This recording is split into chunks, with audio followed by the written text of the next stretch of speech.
बारिश में बदला रिश्ता, सास और बहू की भावुक कहानी। बरसात का मौसम था। सुबह से ही तेज बारिश हो रही थी। आसमानों में काले बादल छाए थे और पूरे गांव में पानी भर गया था। उसी गांव में बिमला देवी अपनी बहू आरती के साथ रहती थी। दोनों के बीच अक्सर छोटी छोटी बातों पर तकरार हो जाती थी। एक दूसरे से कम ही प्यार से बात करती थी। आरती, जरा जल्दी चाय बना दो। अभी बनाती हूँ माँ जी। पहले छत से टपकता पानी रोक लूं, नहीं तो पूरा घर भीग जाएगा। बिमला देवी को लगा कि बहू उनकी बात टाल रही है। वे नाराज होकर चुप बैठ गईं। तभी अचानक बारिश तेज हो गया।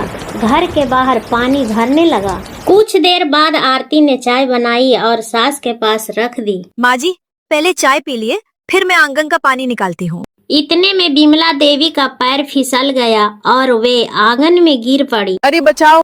आरती दौड़कर आई और बिना देर किए अपनी सास को उठाया। उनके भीगे कपड़े बदले, दवा लगाई और घर में पानी ला कर दिया। माँ जी, कहीं ज्यादा चोट तो नहीं लगी?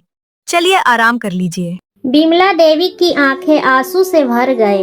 उन्हें पहली बार एहसास हुआ कि उनकी बहू उन्हें अपनी माँ की तरह चाहती है। बेटी, मुझे माफ कर दो। मैं तुझे हमेशा गलत समझती रही। ऐसा मत कहिए माँ जी, आप मेरी माँ जैसी है। परिवार में प्यार रहेगा तो हर मुश्किल आसान हो जाएगी। उसी समय पड़ोस की एक बुजुर्ग महिला छाता लेकर आई। अरे विमल, तुम्हारी बहू बहुत संस्कारी है।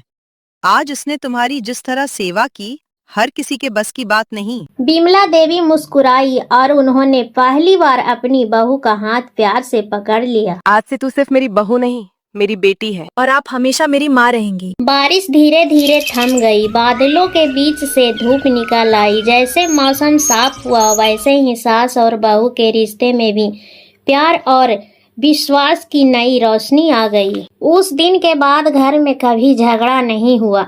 दोनों मिलकर हर काम करती, साथ खाना बनाती और साथ हंसती और एक दूसरे का सम्मान करती। इस कहानी से सीख, रिश्ते खून से ही नहीं बल्कि प्रेम, सम्मान और कठिन समय में साथ निभाने से भी बनते हैं। थोड़ी सी समझदारी और अपनापन हर रिश्ते को मजबूत बना सकता है।